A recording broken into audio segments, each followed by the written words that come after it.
Hack Dog, you doing okay, buddy? Hack Dog is good. Hack Dog smooth, he's happy. The fact that Hack Dog did not slip like it did in the QX60 says a lot about it. He's not howling and growling right now, yeah. So there is that. High five. Yeah. Hakman, Hack Dog, and Average Joe present.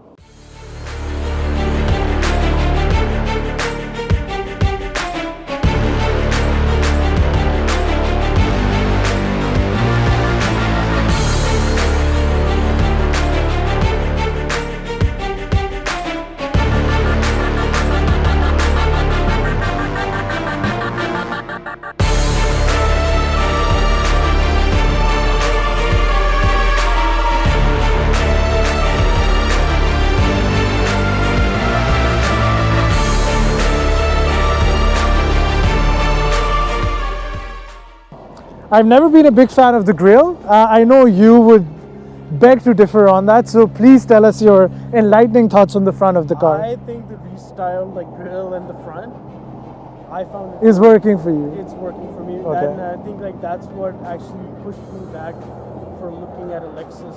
He likes his BMW, so I'm not even surprised at this point. I'm not a BMW guy per se, but he defends them, so there is that. Yeah, I only defend the car manufacturers if they're doing something right. No, and I know what he is, okay? But BMW, all right. But what do you think about the side profile of the car, though?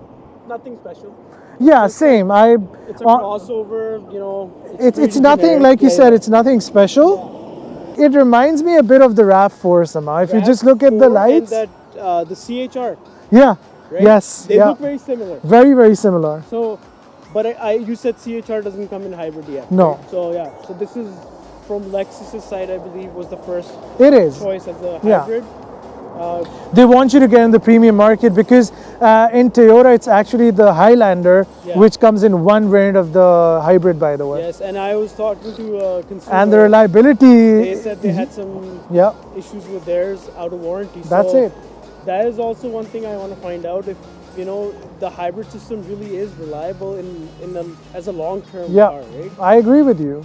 Because for anyone considering hybrid, that's the first thing they'll ask is the reliability bit, by the way, because hybrid cars get a lot of bad rep in the market. They do.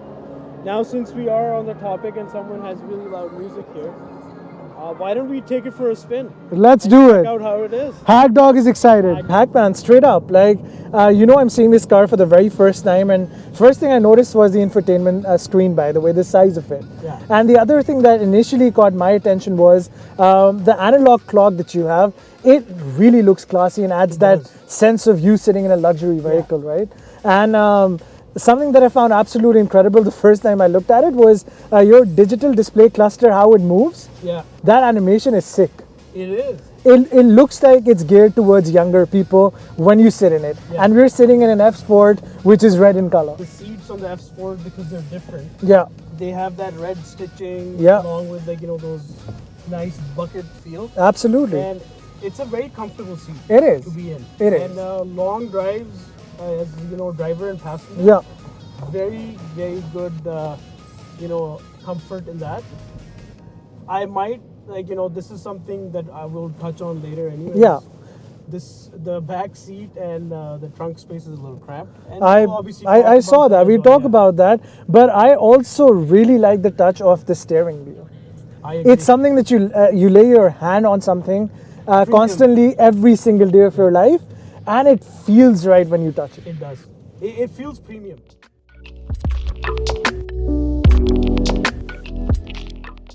The form factor of the car. It's a very compact car. It is. So if you're scared of driving in, crowded spaces and stuff, this is very easy to maneuver, easy to park. Yep. You will definitely pass your driving license test in this. So for all those aspiring to take their driving license test anytime soon, good car to take. You need to ask your mom to get you, you know what. Exactly. Or if she has one already, you're passing. Even better. So, Average Joe. Yeah. This car makes 181 horsepower. Yeah. It's mated to a CVT transmission. Correct. 2-liter 4-cylinder engine. Yeah. 2-motor generator hybrid system. Correct. Yep. And then you also have a motor in the rear. That's correct. Right? Yeah. That produces 7 horsepower. That's correct, yeah. So combined it's 181 horsepower, right? And that rear motor you said Yeah. provides the all-wheel drive system. Yes, that's so correct. Does it run in all-wheel drive all the time, or it just engages where it needs it? I think it engages when it needs it because you don't have any hard buttons for you to choose when you need to be in all-wheel. Yeah. So I think it's the computer telling it when to, depending on how much traction you need. Still 7 horsepower. Yeah, When we were looking at it, yeah, the car actually, the engine doesn't do anything. no, It's that hybrid system Yes. that just generates that initial yes. momentum, right? It's very stealth. Very. Yeah, I like that. The engine actually Is shut off. Yeah.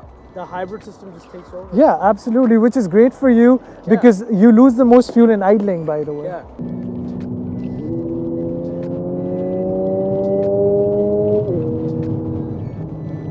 Hakman, what's the handling like right now? NIMBLE. I don't feel worried at all right now. My confidence in the passenger seat, It has minimal body roll.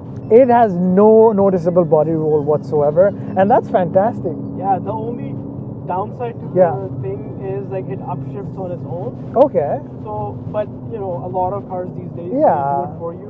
you speak like a true purist, sir. Any car that can bring a smile to my face. Oh my god, absolutely 101%. Why do we drive if not for that smile, right? Exactly. Any car at any price point can bring a smile. That is it. It has nothing to do with money No. at some point. Average Joe, do you know what this Lexus competes with? Honestly, Hakman, I am sort of confused and not sure entirely because it's a hybrids aren't mainstream right now, and I cannot think on top of my head, Yeah. and especially with regards to 2019, what its main competitors were with regards to hybrid. I am aware of Highlander having a trim, but Highlander is a 3-row large SUV. Yeah. This is a compact and crossover. I think there in 2019, I don't think there was any competitor.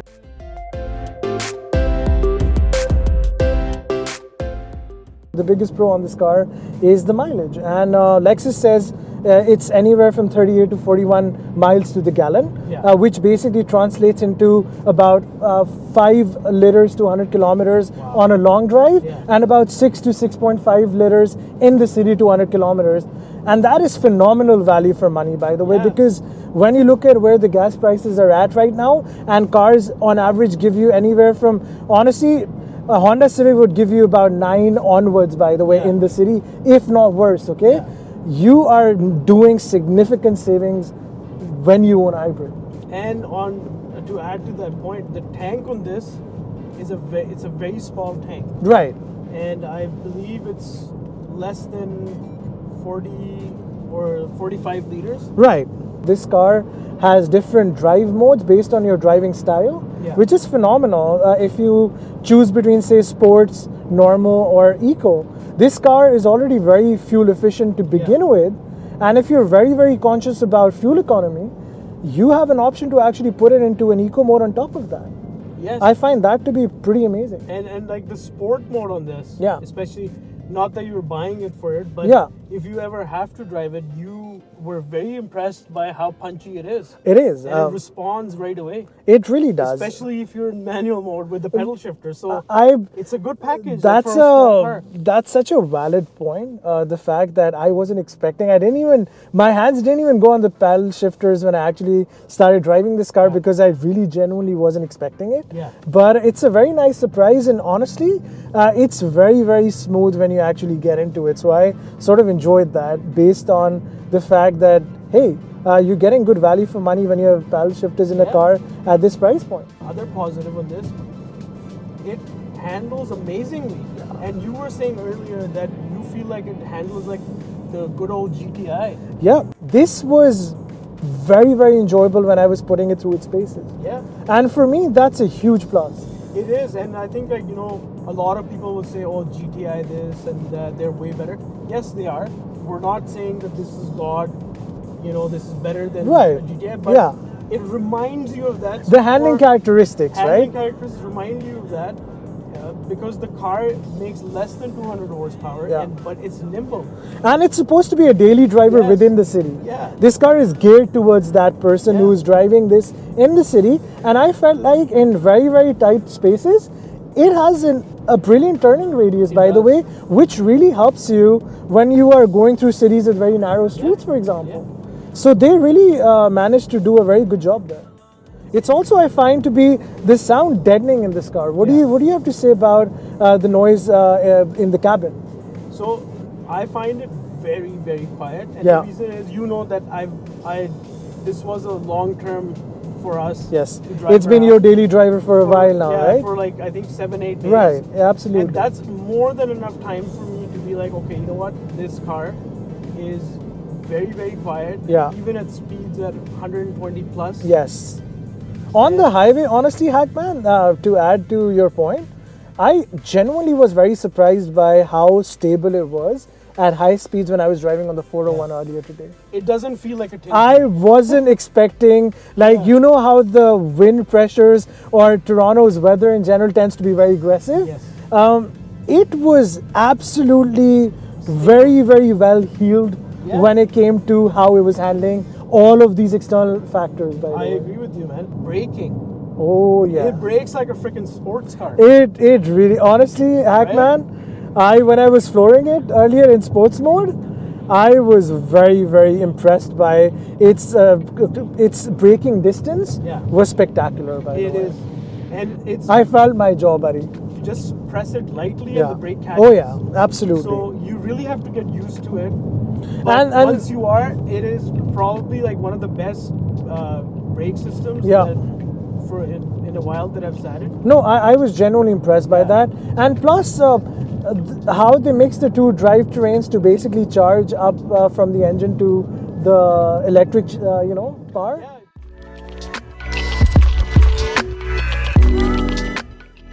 Apparently, our subscribers think that we look at All we do is hate on cars. Are we haters, man? And don't add too many because people already think that we are always going on and on and on about the cons. Are we too critical of cars?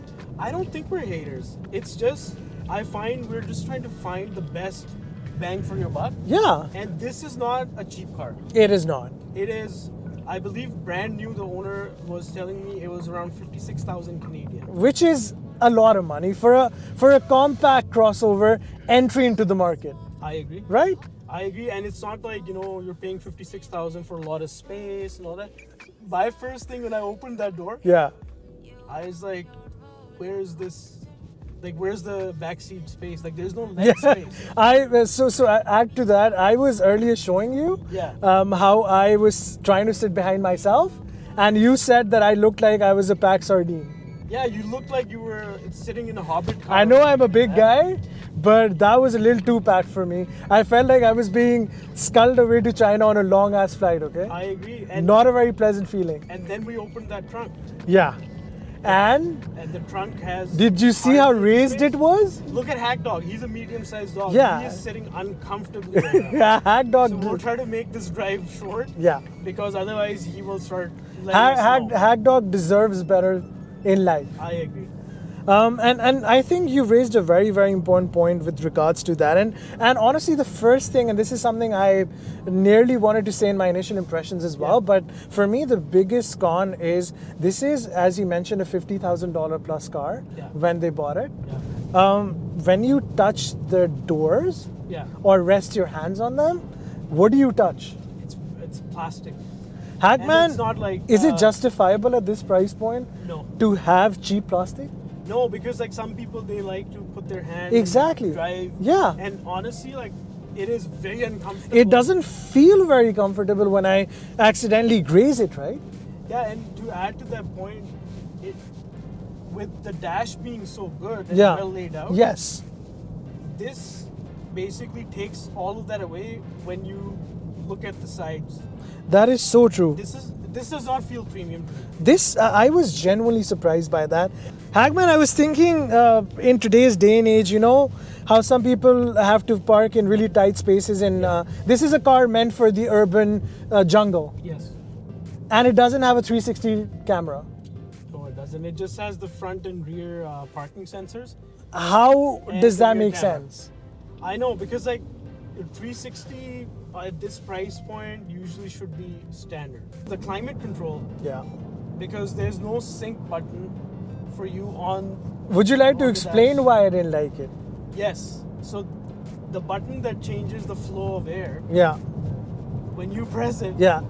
nothing really happens. You don't know whether the air is coming towards your face Unless- or it's going towards your feet. Yeah. You have no way of telling unless you are looking at the navigation or the GPS screen, and only then can you actually see it, not on the button itself, but on the screen. Exactly. It made no sense to me, man. No. And the sync function, you have to again go into the infotainment to enable or disable it. Exactly, because the minute your passenger touches their side, you can't sync it back. And I was amazed at the fact that even if you need to switch on the air conditioning, again, you can't do it from your button.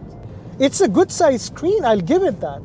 And I think we can agree on that, right? It's a good looking screen too, don't get me wrong. Right. But when starting from that clunky trackpad, You love which that. is- Would you like to tell people how much you love that trackpad? I love it so much that Yeah. I wish I could just bash it and just throw it away. This trackpad Yeah. is probably one of the worst. That's saying I- something. I kid you not, it's so clunky, and that's the first thing you touch while you're It's driving. not intuitive at all. And as much as I like the screen, the Yeah. display, Yeah. when you're trying to do something, Yeah. it's so finicky Yeah. and it's so clunky. Sometimes it's soft, sometimes it's hard. Yeah. It's doesn't matter what setting you run it at, it's always garbage. It's struggling. The GPS itself, the navigation, it looks so jaded and old, by the way. Yeah. And again, you're selling a car in 2019. Thank you, you gave us Apple CarPlay. But no I'll give Android them Auto. that. But No Android. Hakman said the magic 3 words. How can you not give Android users are the majority of cell phone users in the world right now? Yeah.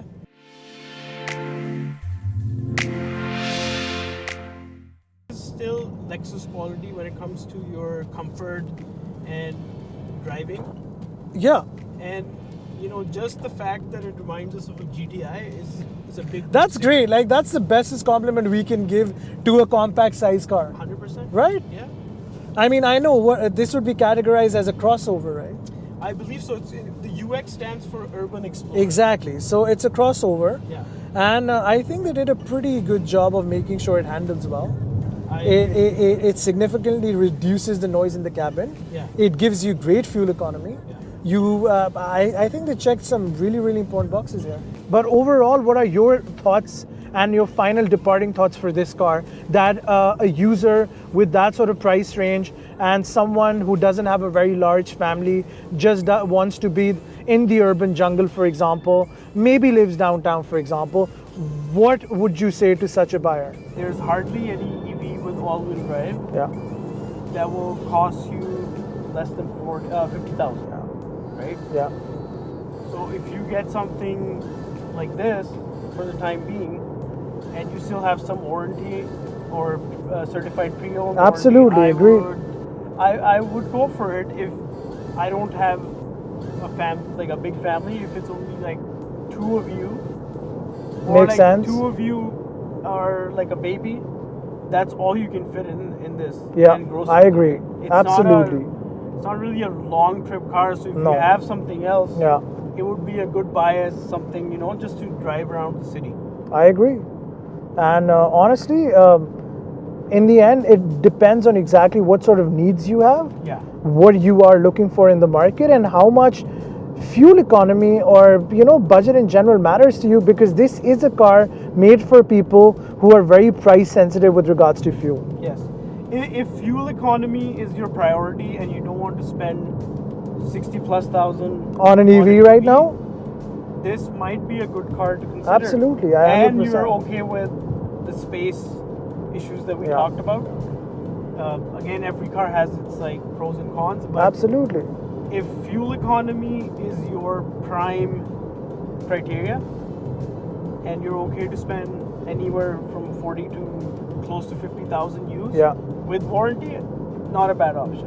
And remember, we reviewed the Tesla Model 3, for example, as a daily driver. Yeah. We were not comfortable. That's the honest God-spoken truth. Yeah, and I think We were comfortable in this car, right? and we're on the same stretch right now. Exactly. going almost the same speed. Exactly.